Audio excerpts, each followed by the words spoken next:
ஒரு ஊர்ல ஒரு ராஜா இருந்தார். அவர் அடிக்கடி காட்டுக்கு வேட்டையாட போவார்.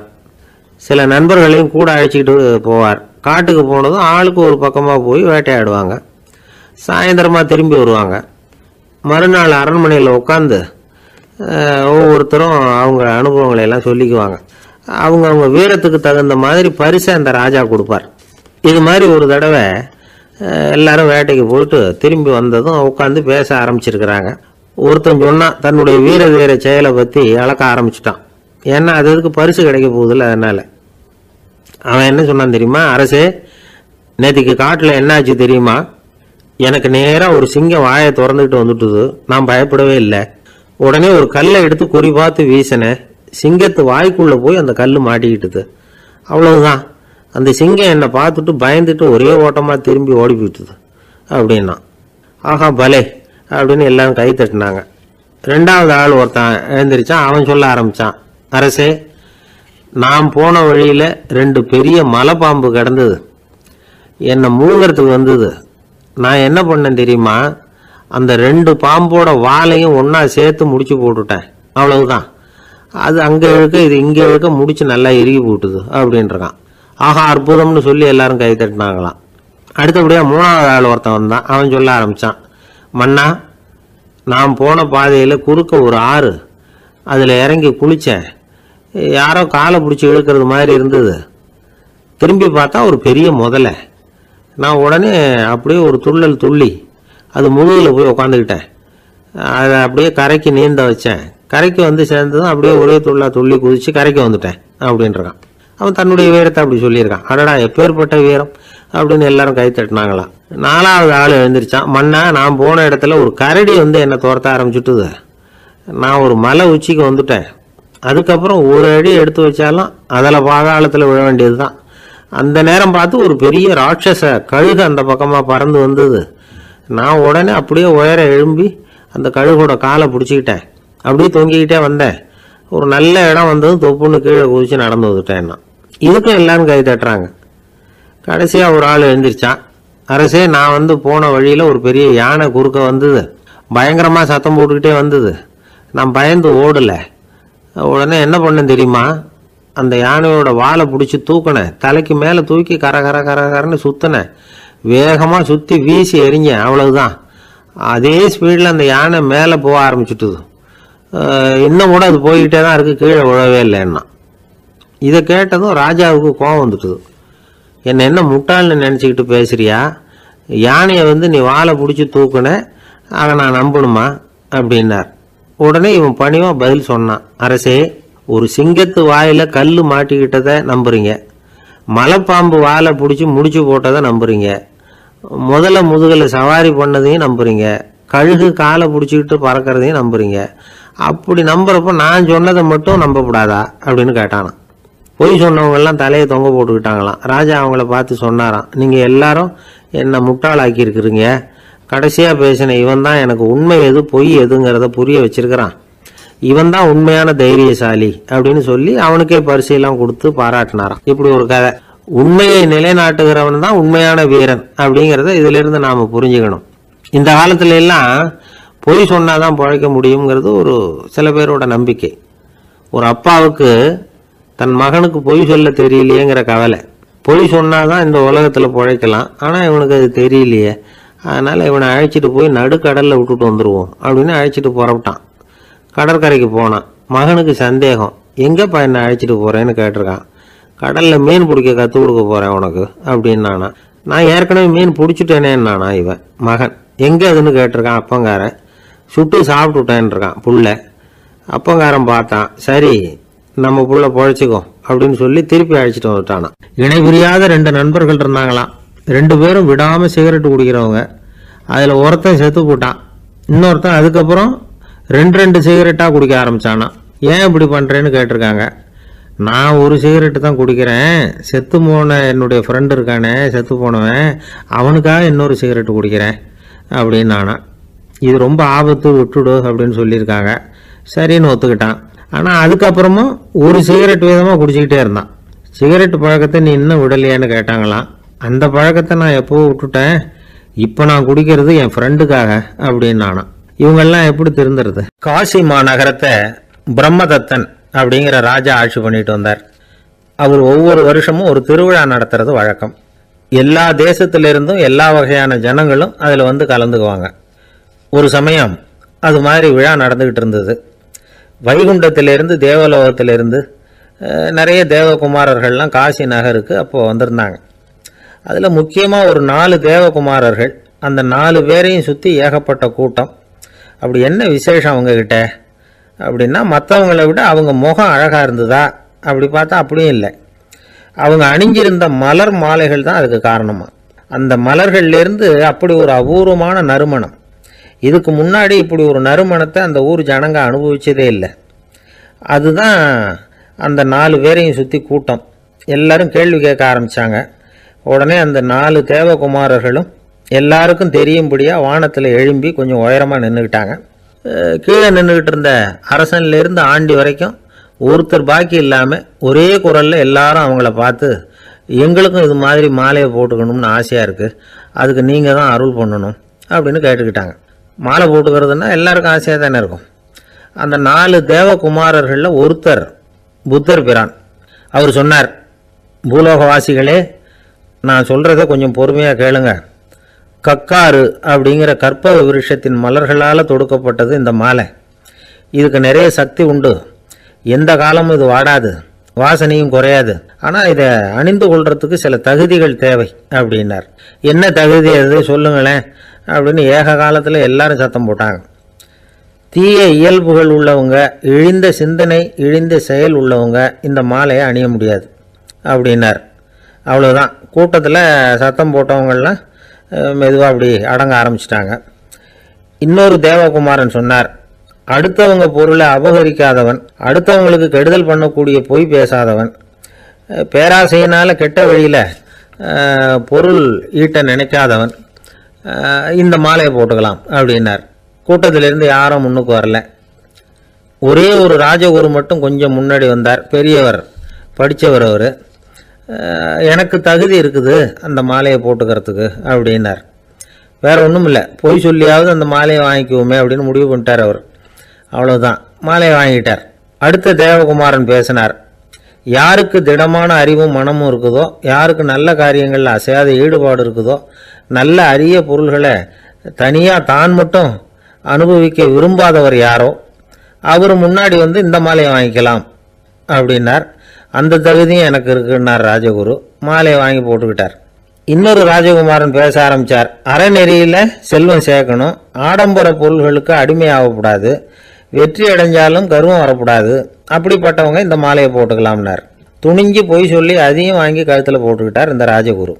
இன்னொரு ராஜகுமாரன் சொன்னார், சான்றோர்களை நிந்திக்காதவங்க, புறம் பேசாதவங்க இந்த மாலையை போட்டுக்கலாம்னார். அதையும் வாங்கி போட்டுக்கிட்டார். திருவிழா முடிஞ்சுது, எல்லாரும் திரும்பி போயிட்டாங்க. மறுநாள் ராஜகுரு 4 மாலைகளையும் போட்டுக்கிட்டு ராஜசபைக்கு வரார். வந்தவர் ரொம்ப அவஸ்தையோடு வர்றார். மாலையெல்லாம் வாடி போயிட்டுது, வாசனை எதுவும் கிடையாது. அது மட்டும் இல்லை, அவருக்கு கடுமையான தலைவலி வேற வந்துட்டுது. துடிச்சு போயிட்டார். மாலையை கழட்டவும் முடியல. ஜனங்கள்லாம் அவரை பார்த்து சிரிக்க ஆரம்பிச்சிட்டாங்க. என்னத்துக்கு ஆசைப்படணும், ஏன் இப்படி கஷ்டப்படணும் அப்படின்னு. ராஜா பார்த்தார். மறுபடியும் விழாவுக்கு ஏற்பாடு பண்ணினார். தேவகுமாரர்கள்லாம் வந்தாங்க. ராஜகுரு வந்தார். மக்கள் முன்னிலையில் அவங்க காலில் விழுந்தார், மன்னிப்பு கேட்டுக்கிட்டார். இந்த மாலையை போட்டுக்கிற தகுதி எனக்கு இல்லை. தகுதி இல்லாத ஒருத்தன் தகாத தகுதியை பொய் மூலம் பெறணும்னு ஆசைப்படுறாங்களே, அவங்களுக்கெல்லாம் என்னுடைய தண்டனை ஒரு எச்சரிக்கையாக இருக்கட்டும்னார். அதுக்கப்புறம் தேவகுமாரர்கள் அவர் கழுத்தில் இருக்கிற மாலையை கழட்டினாங்களாம். அந்த மாலைகளும் பழையபடி மனம் கொடுக்க ஆரம்பிச்சுட்டு தான்.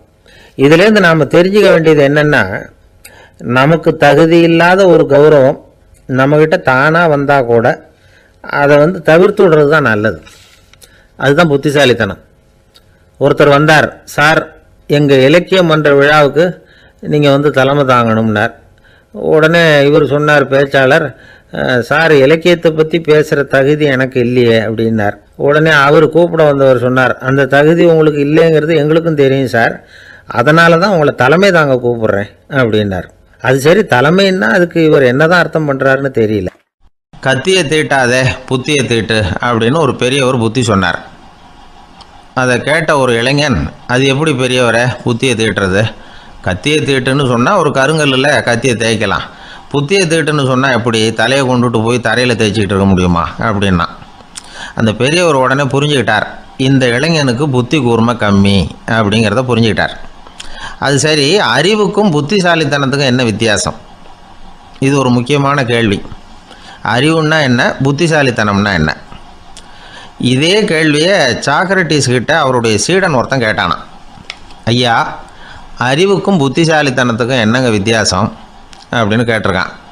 சாக்ரட்டிஸ் நிமிர்ந்து பார்த்துருக்கிறார் அந்த சீடனை. அதுக்கப்புறம் சொன்னாராம், நான் சொல்கிறேன் உன்னுடைய கேள்விக்கு பதில், ஆனால் அதுக்கு முன்னாடி நீ ஒரு காரியம் பண்ணணும்னாரான்.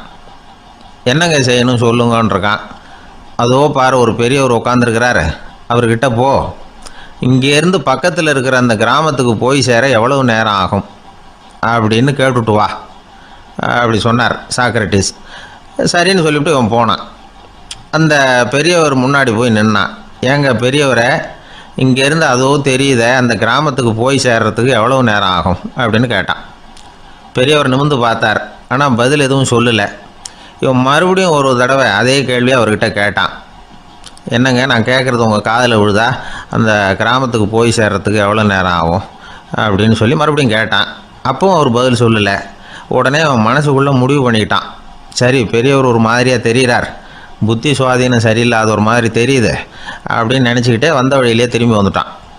கொஞ்சம் தூரம் நடந்திருப்பான். இப்போ அந்த பெரியவர் மறுபடியும் கூப்பிட்டார், இளைஞனே இப்படி வாடினார். இவனுக்கு ஒன்றும் புரியல. மறுபடியும் திரும்பி நடந்தான். அவர் முன்னாடி போய் நின்னான்.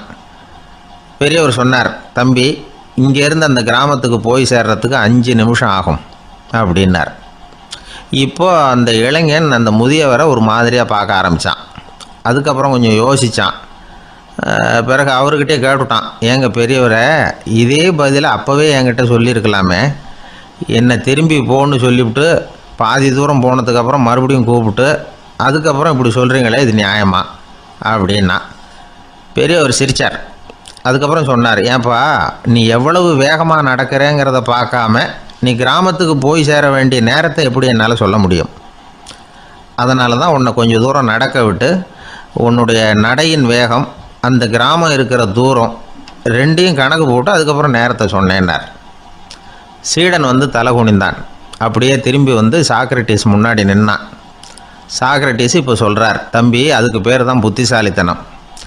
இந்த அறிவு கூர்மை வந்து எல்லா இளைஞர்களுக்கும் வரணும் அப்படிங்கிறதுக்காகத்தான் கத்தியை தீட்டாதே புத்தியை தீட்டு அப்படின்னு பெரியவங்கள்லாம் சொல்லிகிட்டு இருக்கிறாங்க.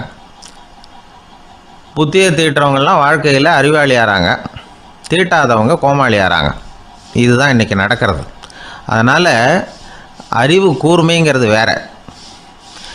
இந்த காலத்து ஆசாமி ஒருத்தர் இன்னொருத்தரை பார்த்து கேட்டார், ஏங்க, ஒரு விமானம் இங்கேருந்து புறப்பட்டு 2 மணி நேரத்தில் மதுரைக்கு போய் சேருது. நல்லா கவனிங்க, ஒரு விமானம் இங்கேருந்து புறப்பட்டு 2 மணி நேரத்தில் மதுரைக்கு போய் சேருது அப்படின்னா என்னோடய வயசு என்னன்னு கேட்டார். இவர் கேட்குறதுல ஏதாவது அர்த்தம் இருக்கா? அதாவது இங்கேருந்து புறப்பட்டு 2 மணி நேரம் ஆகுது மதுரைக்கு போகிறதுக்கு, அப்படின்னா என் வயசு என்னன்னு கேட்குறாரு. இதை கேட்ட உடனே அவர் பதில் சொன்னார், அப்படின்னா உங்களோட வயசு 20 அப்படின்னார். எப்படிங்க அவ்வளவு கரெக்டாக சொன்னீங்க அப்படின்னு கேட்டார். வேறு ஒன்றும் இல்லை, எங்கள் பக்கத்து வீட்டில் ஒரு முழு பைத்தியம் இருக்குது, அதோட வயசு 40, அப்படின்னா உன் வயசு 20 தான் இருக்கணும் அப்படின்னார். அரை பைத்தியம்னு முடிவு பண்ணிக்கிட்டார். அதனால் வாழ்க்கையில் அறிவு கூர்மைங்கிறது ரொம்ப அவசியம். அந்த புத்திசாலித்தனம் இருக்கிறவங்க வாழ்க்கையில் வெற்றி பெறுவது நிச்சயம். சாலை ஓரமாக அழுதுகிட்டு உட்காந்துருந்தான். பிச்சை எடுத்து சாப்பிட்ற ஒருத்தன் அந்த பக்கமாக வந்தான். இவனை பார்த்தான். ஏன் அழுதுகிட்டு உட்காந்துருக்கிற, என்னாச்சு உனக்கு அப்படின்னு கேட்டான். அதுக்கு இவன் சொன்னான், என்கிட்ட ஒன்றுமே இல்லை, நான் இந்த உலகத்தில் இருந்து என்ன பிரயோஜனம், அதனால தான் அழுதுகிட்டு இருக்கிறேன் அப்படின்னா. உன்கிட்ட மறைஞ்சிருக்கிற புதையல் என் கண்ணுக்கு நல்லா தெரியுது, அது உனக்கு புரியல, அதனால தான் அழுதுகிட்டு இருக்கிற அப்படின்னா. என்னது, புதையல் இருக்குதா, உன் கண்ணுக்கு தெரியுதா அப்படின்னு கேட்டான். ஆமாம், எனக்கு தெரியுது, அந்த புதையலை நீ விற்கிறதுக்கு தயாராக இருக்கிறியா அப்படின்னு கேட்டான் இவன். இதை கேட்டதும் அந்த இளைஞனுக்கு ரொம்ப ஆச்சரியமாக போச்சு. என்னது இப்படி கேட்குறானே அப்படின்னு. என்கிட்ட ஒரு காசு கூட இல்லையே, அப்படி இருக்கிறப்போ புதையல் எங்கேருந்து வந்தது அப்படின்னா. இந்த நேரத்தில் அந்த பிச்சைக்காரன் சிரித்தான்.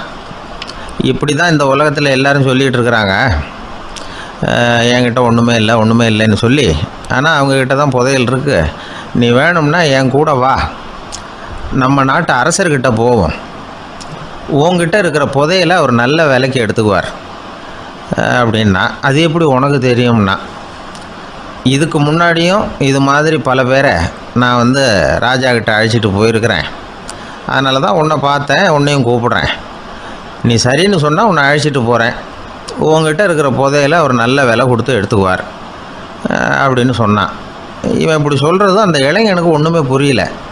இது என்னது இந்த ஆள் இப்படி சொல்லிகிட்டு இருக்கிறான், நம்மக்கிட்ட என்ன இருக்குது, அதுவும் இல்லாமல் இவனே பிச்சை எடுத்து சாப்பிட்டுக்கிட்டு இருக்கிறான், இவன் போய் நம்மளை ராஜா கிட்ட அழைச்சிட்டு போகிறேங்கிறானே என்ன அப்படின்னு சொல்லி அவன் யோசனை பண்ணான். என்ன யோசிக்கிற, உனக்கு பணம் வேணும்னா என்னோட வா அப்படின்னா. இளைஞன் ஒரு முடிவுக்கு வந்தான். சரி, இங்கேயே உட்காந்துக்கிட்டு இருக்கிறத விட அங்கேயாவது போய் பார்ப்போமே, இங்கே அழுதுட்டு உட்காந்துருக்கிறதுல என்ன பிரயோஜனம், ஏதோ கூப்பிட்றான் போய் பார்த்துட்டு வருவோமே அப்படின்னு சொல்லி அவன் கூட புறப்பட்டான். பிச்சைக்காரன் முன்னாடி போயிட்டே இருக்கிறான், இந்த இளைஞன் பின்னாடி நடந்து போயிட்டுருக்கான். 2 பேரும் அரண்மனையை நோக்கி போகிறாங்க. பாதி வழி போயிருப்பாங்க. வழியில் அந்த பிச்சைக்காரன் சொன்னான், இதை பாரு, முன்னாடியே சில விஷயங்களை நாம் பேசிக்க வேண்டியிருக்கு, சரியாக தெளிவாக முடிவு எடுத்துக்கிட்டு அதுக்கப்புறம் ராஜாக்கிட்ட போகணும். ஏன்னா அங்கே போய் அது முடியாது இது முடியாதுன்னு நாம் நமக்குள்ளே சண்டை போட்டுக்கிட்டு இருக்க முடியாது. ராஜாவுக்கு விலையை பற்றி கவலையே இல்லை, எவ்வளவு சொன்னாலும் நமக்கு பணம் கிடச்சிரும். ஆனால் அதுக்கப்புறம் நான் இதை விற்கிறதுக்கு தயாராக இல்லைன்னு சொல்லிடக்கூடாது. அதனால் புதையலை விற்கிறதா இல்லையாங்கிறத இங்கேயே தெளிவாக முடிவு செஞ்சுக்கணும், இல்லைன்னா ராஜா கிட்ட போய் அங்கே போய் குழப்பிக்கிட்டு இருக்க முடியாது அப்படின்னு சொன்னான். இளைஞனுக்கு ஒன்றுமே புரியல. என்ன சொல்கிற நீ, என்கிட்டயா புதையலா, எங்கே இருக்குது அப்படின்னு சொல்லி குழம்பி போனான். இப்போது அந்த பிச்சைக்காரன் சொன்னான், இதை பாரு, இப்போ உதாரணத்துக்கு உன்னுடைய கண்களை எடுத்துக்கோ, அதுக்கு நீ என்ன விலை கேட்டுற போகிற, நான் அதுக்கு ராஜா கிட்டே இருந்து ஒரு 50,000 ரூபா வாங்கி தர முடியும். உன்னுடைய இருதயத்தை கொடுக்குறியா, 20 லட்சம் ரூபா வாங்கி தரேன். மூளையை கொடுக்குறியா, 30 லட்சம் வாங்கி தரேன். என்ன சொல்கிற அப்படின்னு சொல்லி இந்த பிச்சைக்காரன் பேசிக்கிட்டே போகிறான். இளைஞனுக்கு கோபம் வந்துட்டுது. என்ன உளர்ற, உனக்கு என்ன பைத்தியமா, கண்ணையும் மூளையையும் இருதயத்தையுமா விற்பாங்க, என்ன விலை கொடுத்தாலும் அதையெல்லாம் நான் விற்கிறதுக்கு தயாராக இல்லை, நான் விற்க மாட்டேன், அதை கொடுத்துட்டு நான் என்ன பண்ணுறது, இப்படி நான் மட்டும் இல்லை யாருமே இதை விற்கிறதுக்கு தயாராக இருக்க மாட்டாங்க அப்படின்னு சொன்னான் அந்த இளைஞன். இவன் இப்படி சொன்னதும் அந்த பிச்சைக்காரன் வாய் விட்டு சிரிக்க ஆரம்பிச்சுட்டான். இப்போ பைத்தியமானது நானா நீயா, லட்சக்கணக்கான கோடிக்கணக்கான ரூபாய் பொறுமானம் உள்ள பொருள்களை உங்ககிட்டயே வச்சுக்கிட்டு விற்க முடியாதுன்னு சொல்கிற நீ தான் ஏழை, என்கிட்ட ஒன்றுமே இல்லைன்னு மரத்தடியில் உட்காந்து அழுதுகிட்டு இருக்கிறியே அப்படின்னு சொன்னான். இன்றைக்கி பார்த்திங்கன்னா பல பேர் தன்கிட்ட புதைஞ்சிருக்கிற ஆற்றலை புரிஞ்சிக்க முடியாமல் அவதிப்பட்டுக்கிட்டு இருக்கிறாங்க. நம்மக்கிட்ட என்ன இருக்குங்கிறது அவங்களுக்கு தெரியறதில்ல. அதனால தான் என்கிட்ட ஒன்றுமே இல்லைன்னு சொல்லி அழுதுகிட்டு இருக்கிறாங்க. இதை விளங்க வைக்கிறதுக்கு பெரியவங்க சொல்கிற கதை இது. நம்மக்கிட்ட இருக்கிற புதையலை நாம் தான் தோண்டி எடுக்கணும். உண்மையான புதையலுங்கிறது உள்ளே இருக்குது, ஆனால் அதை வெளியில் தேடுற ஆசாமிகள் தான் அதிகம். சராசரி மனித இயல்பு அப்படி. நம்மக்கிட்ட விலை மதிக்க முடியாத பகுத்தறிவு இருக்குது, அதை வச்சுக்கிட்டு வாழ்க்கையில் முன்னேறத்துக்கு முயற்சி பண்ணணும். என்கிட்ட ஒன்றுமே இல்லைன்னு நினச்சி ஓரமாக உட்காந்துடக்கூடாது. முயற்சி செஞ்சால் முடியாத காரியம் எதுவுமே இல்லை.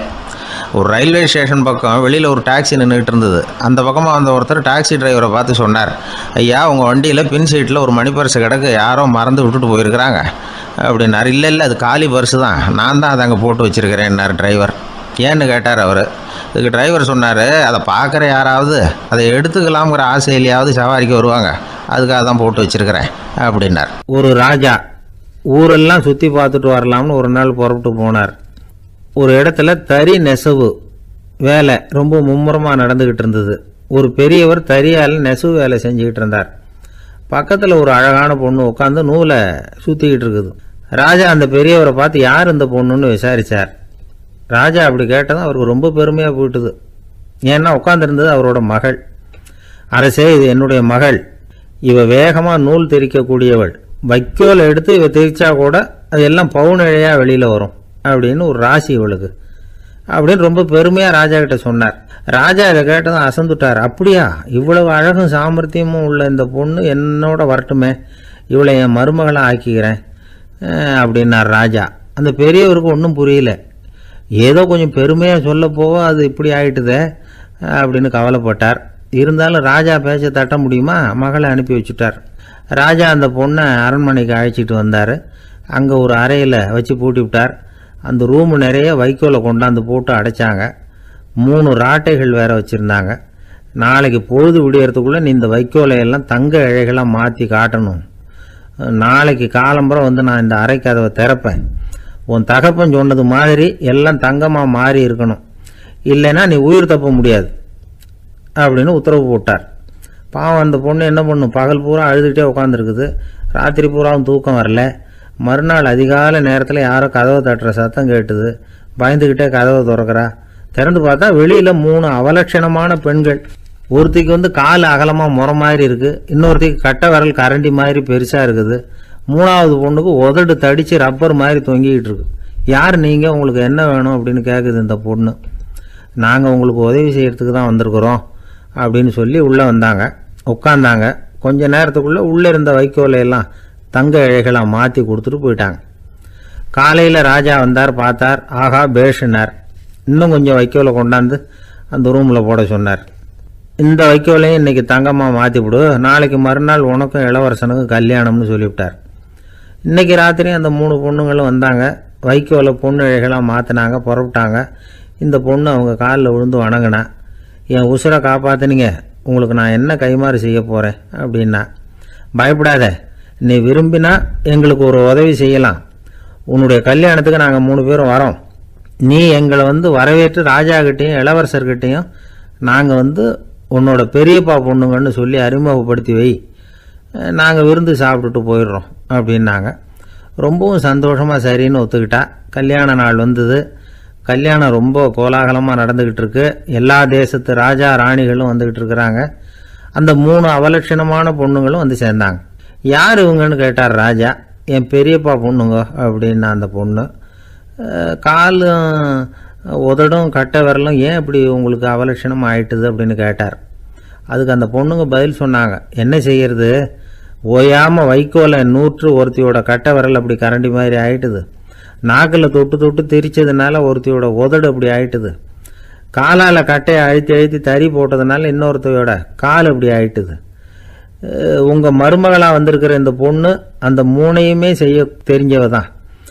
என்ன ஆக போதும் இன்னும் கொஞ்ச நாளில் அப்படின்னாங்க. அவ்வளவுதான். ராஜா பயந்துட்டார். அம்மா, இன்னையிலேருந்து நீ இளவரசனின் மனைவி, நீ எப்பவும் அழகாக இருக்கணும், அதனால் நீ இனிமேல் வைக்கோலை திரிக்கவே கூடாது அப்படின்னு உத்தரவு போட்டார். அவளை இக்கட்டான சூழ்நிலையிலிருந்து காப்பாற்றின அந்த 3 பொண்ணுங்களும் சந்தோஷமாக திரும்பி போயிட்டாங்களாம். சுவாமி சின்மயானந்தர் இந்த கதையை சொல்லியிருக்கிறார். தன்னலம் மறந்து சுயலாபத்தை வந்து தியாகம் செய்கிறது வைக்கோல்ல இருந்து தங்க இழையை நூக்கிறது மாதிரி அப்படிங்கிறார் அவர்.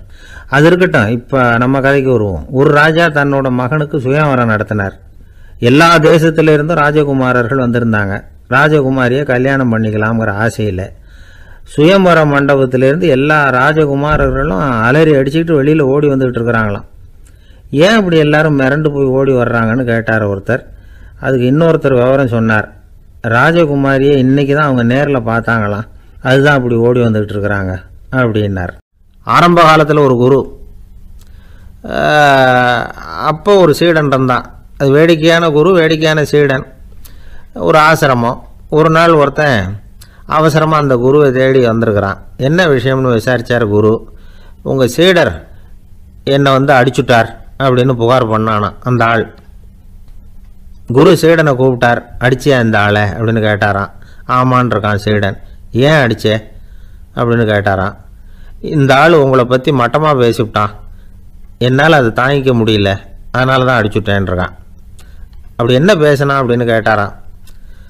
உன்னுடைய குருநாதர் இப்போல்லாம் அர்த்தமில்லாமல் பேச ஆரம்பிச்சுட்டார் அப்படின்னு சொல்லிவிட்டான், அதனால தான் அடிச்சுட்டேன் அப்படின்னானா.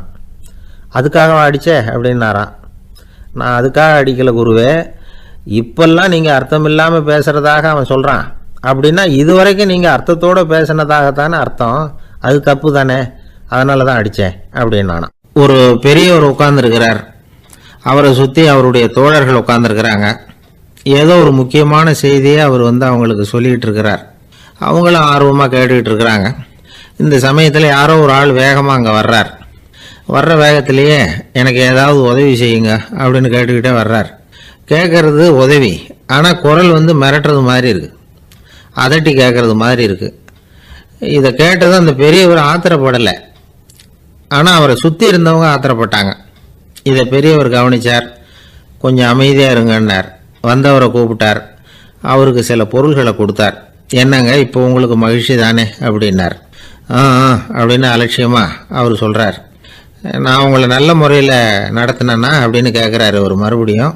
அதெல்லாம் ஒன்றும் இல்லை அப்படின்னு சொல்லி அவர் சொல்லிகிட்டு இருக்கிறாரு. குரலில் கடுமை குறையில. சுற்றி இருந்தவங்களால இதை பொறுத்துக்க முடியல. கோபத்தோடு அவரை நோக்கி நெருங்க ஆரம்பித்தாங்க. பெரியவர் அவங்களையெல்லாம் தடுத்து நிறுத்தினார்.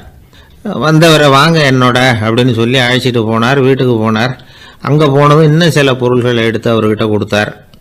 இப்போ திருப்தி தானே, நான் உங்ககிட்ட நல்ல முறையில் நடந்துக்கிட்டேனா அப்படின்னார். அவர் முகம் இப்போ தான் கொஞ்சம் மலர்ந்தது. ரொம்ப நன்றி, இறைவன் உங்கள் குடும்பத்துக்கு எல்லா நன்மைகளையும் செய்வான் அப்படின்னு சொன்னார். இதே வார்த்தைகளை என்னுடைய தோழர்கள்கிட்டே சொல்லிட்டீங்கன்னா அவங்க கோபம் தணிஞ்சிரும், வர முடியுமான்னார். கண்டிப்பாக வர்றேன் அப்படின்னாரு. மறுநாள் காலையில் அந்த இடத்துக்கு வந்தார். அதே மாதிரி சொல்லிவிட்டு அவர் போயிட்டார். தோழர்கள்லாம் ரொம்ப வியப்போடு பெரியவரை பார்த்தாங்க. அந்த பெரியவர் தான் நபிகள் நாயகம். அவர் சொன்னார், ஒருத்தன் ரொம்ப ஆசையாக ஒரு ஒட்டகத்தை வளர்த்துக்கிட்டு வந்தான்.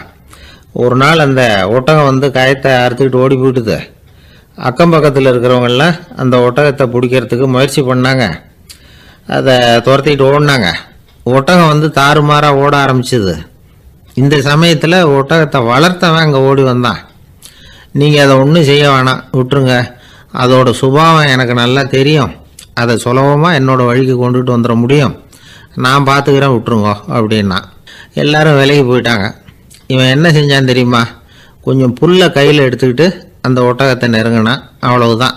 அது ஓடி இவன் காலடியில் உட்காந்துக்கிட்டது. செல்லமாக அதை அப்படியே தடவி கொடுத்தான். முதுகில் ஏறி உட்காந்துக்கிட்டான். அது பாட்டுக்கு சாதுவாக நடந்து போகுது. இந்த கதையை நபிகள் நாயகம் தம்முடைய தோழர்களுக்கு சொல்கிறார். ஒட்டகத்தை மட்டும் இல்லை, சில மனிதர்களையும் கூட சில விதத்தில் அணுகி தான் அவர்களை சீர்திருத்த வேண்டியிருக்குது அப்படிங்கிறத அவங்களுக்கு உணர்த்தினார். இது ஒரு அழகான உளவியல் அணுகுமுறை. சில குடும்ப தலைவர்கள் கூட இந்த ஒட்டகம் மாதிரி நடந்துக்கிறது உண்டு, அப்புறம் அடங்கி போகிறதும் உண்டு. ஒரு குடும்ப தலைவர் காலையில் எழுந்திரிச்சதுலேருந்து சத்தம் போட்டு கத்திக்கிட்டு இருப்பார். பக்கத்தில் இருந்தவங்கெல்லாம் ஓடி போய் சமாதானம் பண்ணி பார்த்தாங்க. அவர் ஓயறது மாதிரி தெரியல. கடைசியில் அவர் மனைவி வந்தாங்க.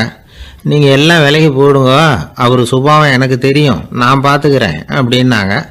சரின்னு எல்லோரும் போயிட்டாங்க. சாயந்தரமாக பார்க்குறாங்க, அவர் சத்தம் இல்லாமல் ஒரு மூலையில் உட்காந்துருக்கிறார். ரொம்ப சாதுவா. ஆச்சரியமாக இருந்தது. என்னம்மா பண்ணீங்கன்னு கேட்டாங்க. அது ஒன்றும் இல்லைங்க, ஒரு வேளை சாப்பாட்டை நிறுத்தினேன், பட்னி போட்டேன், அவ்வளவுதான் அப்படின்னாங்க அந்த அம்மா. அங்கே ஒரு புதர் தெரியுது இல்லையா? இந்த புதருக்குள்ளே ஒரு சிங்கம் இருக்குது. அந்த பக்கமாக நான் போகிறப்போ வர்றப்போலாம் அது என்கிட்ட ஒம்பு வளர்க்குது, தகராறு செய்யுது, என் மேலே பாயுது, என்னை தாக்குது, ஏன்னு தெரியல அப்படின்னுது. இதை கேட்டதும் அந்த குரங்கு சொல்லிச்சு, இனிமேல் கவலைப்படாத, இந்த தடவை நான் உன்னை காப்பாற்றுறேன்னுது. அதுக்கப்புறம் ஒரு நாள் அந்த குரங்கும் கழுதியும் அந்த புதர் பக்கமாக போய்கிட்டு இருந்தாங்க. எதிர்பார்த்தது மாதிரியே நடந்தது. அந்த சிங்கம் எதிரில் வந்தது, கழுதியை பார்த்தது, உடனே அது மேலே பாய ஆரம்பிச்சுட்டுது. அவ்வளவுதான். உடனே இந்த குரங்கு என்ன பண்ணிச்சு தெரியுமா? கிடுகிடுன்னு ஒரு மரத்து மேலே ஏறி உட்காந்துக்கிட்டது. அங்கே உட்காந்துக்கிட்டு கீழே அந்த கழுதியும் சிங்கமும் போடுற சண்டையை வேடிக்கை பார்க்க ஆரம்பிச்சுட்டுது. கொஞ்ச நேரம் கழித்து அடிபட்ட காயத்தோடு அந்த கழுதை மெதுவாக நடந்து வந்தது. குரங்கும் மெல்ல மரத்தை விட்டு கீழே இறங்குச்சு. இப்போ கழுதை கேட்டுது, என்னை காப்பாற்றுறேன்னு சொல்லிவிட்டு காலை வாரி விட்டுட்டியே, நீ பாட்டுக்கு மரத்து மேலே ஏறி உட்காந்துக்கிட்டே, அது நியாயமானது. குரங்கு பரிதாபமாக அதை பார்த்துது. நான் மரத்து மேலே இருந்து நீங்கள் 2 பேரும் சண்டை போட்டதை பார்த்துக்கிட்டு தான் இருந்தேன். உன்னோட சத்தம் தான் அதிகமாக இருந்தது, அது நீ சிரிக்கிற மாதிரி எனக்கு கேட்டுது, அதனால் நீ தான் ஜெயிச்சுக்கிட்டு இருக்க போல இருக்கு அப்படின்னு நினச்சிவிட்டேன்னுது. இன்றைக்கி பல பேர் இப்படி தான் இருக்கிறாங்களாம். யார் ஜெயிக்கிறாங்க யார் தோக்குறாங்கங்கிறத முகத்தை பார்த்து கூட கண்டுபிடிக்க முடியறதில்ல. பேசுகிற பேச்சை வச்சு கூட கண்டுபிடிக்க முடியறதில்ல. தோற்கிறவங்க கூட சிரிக்கிற மாதிரி முகத்தை வச்சுக்கிறான். இன்றைய மனிதர்கள்கிட்ட ஏகப்பட்ட முரண்பாடுகள். பொய் முகங்களோட உலவுகிறவர்கள் தான் அதிகம். உண்மை முகம் எங்கே இருக்குது அப்படிங்கிறத புரிஞ்சுக்கிட்டு நண்பர்களை தேர்ந்தெடுக்கணும் அப்படிங்கிறது ஒரு முக்கியமான கருத்து. கடவுள் இந்த உலகத்தை படைச்சு விட்டு அதுக்கப்புறமும் கொஞ்ச நாள் இங்கேயே தங்கியிருந்தாராம். அப்போ தான் அவருக்கு ஒரு உண்மை புரிஞ்சுதான் இந்த உலகத்தில் தங்கி இருக்கிறது எவ்வளவு இடைஞ்சல்னு. தினமும் மனிதர்கள் தேடி வந்து ஏதாவது புகார் சொல்லிக்கிட்டே இருந்தாங்களாம். எனக்கு அது வேணும் இது வேணும்னு கேட்டுக்கிட்டே இருந்தாங்களாம். சில பேர் வந்தாங்க, நாங்கள் வந்து விவசாயம் பண்ணுறோம், தண்ணி இல்லாமல் பயிர் காயுது, எங்களுக்கு மழை வேணும் அப்படின்னாங்க. அவங்க போனதும் அதுக்கப்புறம் சில பேர் வந்தாங்க, நாங்கள் வந்து மண்பானை செய்கிறவங்க நிறைய பானை செஞ்சு வச்சுருக்குறோம், மழை பெஞ்சால் எல்லாம் கரைஞ்சி வீணாக போயிடும், அதனால் இன்றைக்கி மழை பெய்யக்கூடாதுன்னாங்க. கடவுள் பார்த்தார், அவருக்கு என்ன பண்ணுறதுன்னே தெரியல, ஏகப்பட்ட குழப்பம், தலையை பிச்சுக்கலாம் போல் இருந்தது, கிட்டத்தட்ட பைத்தியம் பிடிக்கிற அளவுக்கு ஆகிட்டுது. எல்லாருடைய ஆசைகளையும் அவரால் நிறைவேற்ற முடியல, ஏன்னா ஒன்றுக்கு ஒன்று முரண்பாடாக இருந்தது. ஒரு நாள் தன்னுடைய அமைச்சரவையை கூட்டி ஆலோசனை கேட்டார். என்ன செய்யலான்னு சொல்லுங்கன்னார். இது என்ன பிரமாதம், பேசாமல் இமயமலை அடிவாரத்தில் போய் உட்காந்துங்க, யாரும் தொந்தரவு பண்ண மாட்டாங்கன்னாங்க. அங்கேயும் மனிதர்கள் வர ஆரம்பிச்சுருவாங்களேன்னார் கடவுள். சரி அப்படின்னா சந்திரனில் போயிருந்துக்கலாமேன்னாங்க. அங்கேயும் மனுஷன் குடி வர போகிறான் அப்படின்னார் கடவுள். வெகு தூரத்துக்கு அப்பால் உள்ள நட்சத்திர மண்டலத்துக்கு போயிடலான்னாங்க. இதெல்லாம் நிரந்தர தீர்வாகாது, நிரந்தரமாக இந்த மனிதனுடைய தொல்லையிலேருந்து நான் விடுபடணும், அதுக்கு ஏதாவது வழி சொல்லுங்கன்னார் கடவுள். ஒரு வயசான ஆள் வந்தார். கடவுளுக்கு காதோட காதாக ஒரு வழியை சொன்னார். கடவுளுக்கு முகம் மலர்ந்தது. அதுதான் சரி, அப்படியே செஞ்சுடலான்னார். அந்த ஆள் சொன்ன ரகசியம் என்ன தெரியுமா? மனிதனால் அடைய முடியாத ஒரு இடம் இருக்குது, அது வேறு எங்கேயும் இல்லை, அவனுக்கு உள்ளே இருக்குது, அங்கே போய் மறைஞ்சிங்க, அதுக்கப்புறம் மனிதர்களால் உங்களுக்கு தொந்தரவு இருக்காதுன்னார். மனிதன் நினைக்காத இடம் அதுதான். அதாவது உள்ளுக்குள்ளே இருக்கிற உண்மையை புரிஞ்சிக்காமல் வெளியில் எங்கேயோ அது இருக்கிறதாக நினச்சி வரட்டிக்கிட்டு அலையிறான் மனுஷன். உள்ளே இருக்கிற உண்மை புரிஞ்சால் நாம் தன்னம்பிக்கையோடு தலை நிமிர்ந்து வாழலாம். வேடிக்கையாக ஒரு கதை சொல்லுவாங்க, இதை பாருங்கள், நம்ம பையன் எங்கே பணம் வச்சாலும் எடுத்து விட்றான், என்ன பண்ணுறதுன்னாங்க அம்மா. அப்பா கொஞ்சம் நேரம் யோசனை பண்ணார். அதுக்கப்புறம் சொன்னார், அவன் கண்ணில் படாத இடமா நம்ம வீட்டில் இருக்கிறது ஒரே இடம் தான், அங்கே பணத்தை வை திருட்டு போகாதுன்னார். அது எந்த இடம்னு கேட்டாங்க. அதுதான் அவன் பாட புஸ்தகம், அதில் வச்சிரு, அவன் தொடவே மாட்டான், பாட புத்தகத்தை தொடாமல் பரீட்சையில் வெற்றி பெற முடியாது அப்படிங்கிறத புரிஞ்சுக்கணும். உள்ளே இருக்கிற உண்மையை தொடாமல் வாழ்க்கையில் வெற்றி பெற முடியாது. அதனால் உண்மையை புரிஞ்சுக்கிட்டால் வாழ்க்கையில் வெற்றி நிச்சயம். அளவுக்கு மிஞ்சினால் அமிர்தமும் நஞ்சு அப்படின்னு சொல்லுவாங்க. அது உண்மைதான். ஒருத்தருக்கு அளவுக்கு மீறிய புகழ் வந்துட்டுதுன்னு வச்சுங்க, அது கூட ஆபத்தாக போயிடுறது உண்டு. பழங்காலத்துல எல்லாம் கிரேக்க தேசத்தில் ஒரு பழக்கம் உண்டாம். அதாவது யாராவது ஒருத்தரை நாடு கடத்தணும்னா அதுக்கு ஒரு வழி உண்டு. அதாவது ஒருத்தரை நாடு கடத்தணும்னு மக்கள் விரும்புகிறாங்கன்னு வச்சுங்களேன், அவர் பேரை ஒரு மண்பாண்ட ஓட்டுச்சில்லில் எழுதி அதை வந்து ஒரு குறிப்பிட்ட பொது இடத்துல போட்டுற வேண்டியது, அவ்வளவுதான். இது மாதிரி பல பேர் போட்டுக்கிட்டே இருப்பாங்க, எல்லாம் அப்படியே குவிஞ்சு போயிடும்.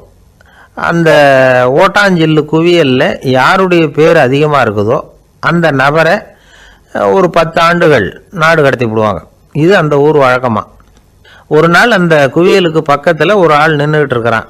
அவன் கையில் ஒரு ஓட்டாஞ்சில்லு வச்சுருக்கிறான். அதில் யாரோட பேரையோ எழுதணும், எழுதி அந்த இடத்துல போடணுங்கிறது அவன் ஆசை. ஆனால் அவன் படிக்காதவன், அதனால் எழுத தெரியல. யாராவது அந்த வழியாக வர்றாங்களான்னு பார்த்துக்கிட்டே நின்றுக்கிட்டு இருந்தான். ஒரு பெரியவர் வந்துக்கிட்டு இருந்தார். அவர்கிட்ட ஓடினான். கையில் இருந்த மண்பாண்ட சில்லை கொடுத்தான். ஐயா, இதில் ஒரு பேர் எழுதி கொடுங்களேன்னா. அந்த பெரியவர் அதை வாங்கி கையில் வச்சுக்கிட்டு, என்ன பேர் எழுதணும் சொல்லு அப்படின்னா. இவன் சொன்னான், அரிஸ்டைடிஸ் அப்படின்னு எழுதுங்க அப்படின்னா. இதை கேட்டதும் அந்த பெரியவருக்கு அதிர்ச்சி. ஏன்னா அவர் தான் அரிஸ்டைடிஸ், தத்துவ மேதை அரிஸ்டைடிஸ் அவர். இருந்தாலும் நான் தான் அதுங்கிறத காட்டிக்காமல் அந்த ஆளுகிட்ட கேட்டார். அது சரிப்பா, அரிஸ்டைடிஸுங்கிற பேரை எழுத சொல்கிற, அவர் உனக்கு என்ன கெடுதல் பண்ணார், அவர் பேரை இதில் எழுத சொல்கிறியே அப்படின்னு கேட்டிருக்கார். அதுக்கு இவன் சொன்னானா, அவர் எனக்கு எந்த கெடுதலும் பண்ணலை, அவரை நான் பார்த்தது கூட இல்லை அப்படின்ட்டுருக்கான். அப்புறம் எதுக்காக அவரை வந்து நாடு கடத்தணும்னு நீ ஆசைப்படுற அப்படின்னு கேட்டிருக்கார். இப்போ அந்த ஆள் சொல்கிறான், அரிஸ்டைடஸை பற்றி எல்லாரும் பேசுகிறாங்க, அவர் ரொம்ப நல்லவர், அவர் ஒரு பெரிய அறிவாளிங்கிறாங்க, அவர் ஒரு பெரிய வள்ளல், பேரறிஞர், இப்படி எல்லாரும் சொல்கிறத கேட்டு கேட்டு எனக்கு ரொம்ப அலுத்து போயிட்டுது, அதனால தான் வெறுப்பாயிட்டேன் அப்படின்னு நானும். இதிலேருந்து என்ன தெரியுது, நாம் நல்லவனாக இருக்கிறதுல ஒன்றும் இடைஞ்சல் இல்லை. ஆனால் நம்மளை நல்லவன் நல்லவன் எல்லாரும் சொல்ல ஆரம்பிச்சிட்டாங்கன்னு வச்சுக்கோங்க, அப்போ இடைஞ்சல் ஆரம்பம்னு அர்த்தம். எதுவுமே அளவுக்கு மிஞ்சி போகாமல் பார்த்துக்க வேண்டியது ரொம்ப அவசியம். அளவுக்கு அதிகமாக ஆசைப்படாதவங்களில் ஆப்ரஹாம் லிங்கனும் ஒருத்தரான். அவர் ஒரு தடவை தன்னுடைய நண்பர்கள்கிட்ட பேசிக்கிட்டு இருந்தாராம். ஒருத்தர் கேட்டிருக்கார், ஒரு மனுஷனுக்கு கால்கள் எவ்வளோ உயரம் இருக்கணும் அப்படின்னு கேட்டாராம். இதுக்கு ஆப்ரஹாம் லிங்கன் சொன்னாராம், அது என்ன இடுப்புலேருந்து தரையை தொடுற அளவுக்கு உயரம் இருந்தால் போதும் அப்படின்னாராம். ஒரே ஒரு ஊரில் ஒரு ராஜா இருந்தார். அவர் பேரில் மக்களுக்கு ரொம்ப மரியாதை. அவ்வளவு நல்லா ஆட்சி புரிஞ்சுக்கிட்டு வந்தார். அவருக்கு வயசாயிட்டுது. அதனால் ஒரு நாள் அமைச்சரை கூப்பிட்டார். இதை பாருங்கள், எனக்கு வயசாகிட்டுது, அதனால் இந்த அரச பொறுப்பையெல்லாம் நீங்கள் ஏற்றுக்குங்க அப்படின்னார். அதுக்கப்புறம் ராணியை கூப்பிட்டார். வா, நாம் இனிமேல் இங்கே இருக்க வேணாம், காட்டுக்கு போய் தவம் பண்ணலாம் அப்படின்னு கூப்பிட்டார். இந்த செய்தி மக்களுக்கு அறிவிக்கப்பட்டது. மக்கள் உடனே கூட்டம் கூட்டமாக அரண்மனைக்கு வர ஆரம்பிச்சுட்டாங்க. மன்னரை போய் பார்க்குறாங்க. அரசே, தாங்கள் எங்களுக்கு தந்தை மாதிரி. நீங்கள் காட்டுக்கு போயிட்டால் நாங்கள்லாம் இங்கே எப்படி இருக்க முடியும்? எங்களுக்கெல்லாம் எந்த துன்பமும் இல்லாமல் பார்த்துக்கிட்டு வர்றீங்க. இது மாதிரியான ஒரு அரசாட்சி இல்லைன்னா மக்கள் வாழ்ந்து என்ன பயன் அப்படின்னாங்க. இருந்தாலும் என்ன பண்ணுறது, வயசாயிட்ட காரணத்தினால இந்த முடிவுக்கு வர வேண்டியிருக்குது அப்படின்னாரா ராஜா. அப்படின்னா நீங்கள் காட்டுக்கு போக வேணாம், நாங்கள் போகிறோம். நாங்கள் அங்கே போய் தவம் பண்ணுறோம், வழிபாடு பண்ணுறோம். கடவுள் வருவார், அவர்கிட்ட வரம் வாங்கிட்டு வந்துடுறோம் அப்படின்னாங்களாம். அப்படி சொல்லிவிட்டு உடனே எல்லாரும் காட்டுக்கு போனாங்க. நாட்டு மக்கள் எல்லாரும் ஒட்டு மொத்தமாக காட்டில் உட்காந்துக்கிட்டு தவம் பண்ணுறதை பார்த்தார் கடவுள். உடனே புறப்பட்டு வந்தார். எல்லாரும் இப்படி உட்காந்துருக்குறீங்களே, என்ன வேணும் உங்களுக்கு அப்படின்னு கேட்டார். உடனே மக்கள் எல்லாரும் ஒரு குரலில் சொன்னாங்க, சுவாமி, எங்கள் மன்னன் ரொம்ப நாளைக்கு நல்லபடியாக இருக்கணும். அவர் மகிழ்ச்சியாகவும் உடல் நலத்தோடும் இருந்தால் தான் நாங்கள் அமைதியாக வாழ முடியும் அப்படின்னாங்க. சரி, அதுக்கு என்ன செய்யணும் அப்படின்னார் ஆண்டவன். எங்கள் மன்னருக்கு இன்னும் ஒரு 100 வருஷம் ஆயுளை கொடுங்க அப்படின்னாங்க. அவ்வளவு தானே, சரி அப்படியே ஆகட்டும் அப்படின்னு சொல்லிவிட்டு ஆண்டவன் போயிட்டார். மக்கள் மகிழ்ச்சியோடு திரும்பி வந்தாங்க. மன்னா, கடவுள் வரம் கொடுத்துட்டார், நீங்கள் 100 வருஷம் வாழ போகிறீங்க அப்படின்னாங்க. இதை கேட்டதும் ராணி ராஜாவை வணங்கி, நான் தவம் செய்ய போகிறேன் அப்படின்னு புறப்பட்டாங்க. உடனே மக்கள் என்ன நினச்சாங்க தெரியுமா? ஐயோ, நாம் ராஜாவுக்கு மட்டும்தானே நீண்ட ஆயுள் வேணும்னு வரம் வாங்கினோம், ராணிக்கு வாங்கலையே, அதுதான் கோபத்தில் புறப்பட்டாங்க போல இருக்கு அப்படின்னு நினச்சி வருத்தப்பட்டாங்க. ஆனால் ராணி நினச்சது அது இல்லை. ராணி போய் தவம் பண்ணாங்க, கடவுள் காட்சி கொடுத்தார். இவங்க கேட்குறாங்க, சுவாமி, ராஜாவுக்கு மட்டும் 100 வருஷம் ஆயுள்னு வரம் கொடுத்துட்டீங்க, அப்படின்னா குடிமக்களும் 100 வருஷம் இருக்கணும். இப்படிப்பட்ட குடிமக்கள் இல்லைன்னா அப்படிப்பட்ட அரசன் இருந்து என்ன பிரயோஜனம் அப்படின்னாங்களாம். ஆண்டவன் பார்த்தார். சரி, அவங்களும் 100 வருஷம் வாழ்வாங்க, அது மட்டும் இல்லை, நீயும் 100 ஆண்டு காலம் வாழ வரமளிக்கிறேன் அப்படின்னு சொல்லிவிட்டு மறைஞ்சிட்டார். இதில் ஆண்டவன் வர்றதும் மறையிறதும் முக்கியம் இல்லை. இதில் கவனிக்க வேண்டியது ஆள்கிறவனின் விசால மனம், குடிமக்களின் விசால மனம், ஆள்கிறவன் மனைவியினுடைய விசால மனம். இப்படி ஒரு நாடு இருந்துட்டுதுன்னா எப்படி இருக்கும் வாழ்க்கை நினச்சி பாருங்கள். அதனால தான் பெரியவங்கள்லாம் சொல்கிறாங்க, இதய வாசல் திறந்தே இருக்கணும், இதயத்தின் கதவுகளை மூடாதீங்க அப்படின்னு சொல்லுவாங்க. என்கிட்ட ஒருத்தர் சொன்னார், என்னுடைய இதய வாசல் எப்பவும் திறந்தே தான் இருக்குதுன்னார். எதனால் அப்படி சொல்கிறீங்க அப்படின்னு கேட்டோம். டாக்டரே சொல்லிவிட்டார், என்னுடைய இதயத்தில் ஒரு ஓட்டை இருக்குது அப்படின்னு, வாழ்வு சரியில்லையா அப்படிங்கிறார். ஒரு பெரிய பியானோ கலைஞர் வியன்னாவில் இருந்தார். ரொம்ப புகழ்பெற்ற இசை கலைஞர் அவர். இங்கிலாந்து மகாராணி விக்டோரியா அவருடைய சங்கீதத்தை கேட்கணும்னு ஆசைப்பட்டாங்க. அவரை அரண்மனைக்கு கூப்பிட்டாங்களாம். பியானோ வாசிக்க சொல்லி கேட்டாங்களாம். இவரும் ரொம்ப பிரமாதமாக வாய்ச்சி காட்டியிருக்கார். உடனே பாராட்டி பரிசுகள்லாம் கொடுத்து அனுப்புனாங்களாம். அந்த இசையை கேட்குறதுல அரசிக்கு ரொம்பவும் ஆர்வம் உண்டு. அதனால் அதுக்கப்புறமும் அந்த கலைஞர் அடிக்கடி அரண்மனைக்கு வர வேண்டிய அவசியம் ஏற்பட்டது. ஏன்னா அரசி கூப்பிட ஆரம்பித்தாங்க. இவர் போகணும், அங்கே இசை நிகழ்ச்சி நடத்தணும். இவர் அங்கே பாடி வாசிக்கிறது உண்டு. ஒரு தடவை மகாராணி அவரை பார்த்து, உங்கள் நாட்டு தேசிய கீதம் பாடுங்களேன் அப்படின்னு கேட்டாங்களாம். உடனே அவர் தன்னுடைய நாடான ஆஸ்திரியாவின் தேசிய கீதத்தை பாடியிருக்கிறார். அவர் பாட ஆரம்பித்த உடனே மகாராணி எழுந்திரிச்சு நின்னாங்களாம். அதுக்கு மரியாதை செலுத்துகிற நோக்கத்தோடு பாட்டு முடிகிற வரைக்கும் அப்படியே நின்றுக்கிட்டு இருந்தாங்களாம். இதுதான் அந்த அரசியினுடைய பெருந்தன்மை. அதாவது நாட்டுப்பற்றுங்கிறது அந்த அளவுக்கு அப்படி இருக்கணும். இப்படி ஒரு அரசியே நம்ம நாட்டு தேசிய கீதத்துக்கு எழுந்திருச்சு நின்று மரியாதை செலுத்துறாங்க அப்படிங்கிறத புரிஞ்சுக்கும் பொழுது அந்த முதிய கலைஞரின் மகிழ்ச்சிக்கு அளவே இல்லையாம். அதுக்கப்புறம் அந்த பியானோ கலைஞர் ஒரு நாள் தன்னுடைய நண்பர் ஒருத்தர்கிட்ட பேசிக்கிட்டு இருந்தாராம். அப்போ சொன்னாராம், மகாராணியார் எனக்கு எவ்வளவோ பரிசுகள்லாம் கொடுத்துருக்குறாங்க. ஒரு தடவை எனக்கு வைரக்கல் பதித்த அணி ஒன்றை கூட பரிசாக கொடுத்தாங்க. ஆனால் அதை விட உயர்ந்த விலை மதிக்க முடியாத அணி என்ன தெரியுமா? நான் என்னுடைய நாட்டு தேசிய கீதத்தை நான் பாடுறப்போ அவங்க எழுந்திருச்சு நின்று மரியாதை செலுத்தினாங்களே, அதுதான் எனக்கு கிடைச்ச மிகப்பெரிய பரிசு அப்படின்னாராம். எனக்கு தெரிஞ்ச சங்கீத வித்வான் ஒருத்தர் இருக்கார். சமீபத்தில் ஒரு நாள் அவரை பார்த்தேன். எப்படி போயிட்டுருக்கு உங்கள் தொழில் அப்படின்னு கேட்டேன். ரொம்பவும் வித்தியாசமாக போயிட்டுருக்குங்க அப்படின்னார். என்ன சொல்கிறீங்க அப்படின்னேன். முன்னாடியெல்லாம் நான் பாடினா எதிரில் இருக்கிறவங்க தான் எழுந்திரிச்சு போயிட்டு இருந்தாங்க. இப்போ எப்படின்னா நான் பாட ஆரம்பிச்சுட்டா உடனே பக்கவாத்தியக்காரனே எழுந்திரிச்சு போடுறான் அப்படின்னார். ரொம்ப வேதனை.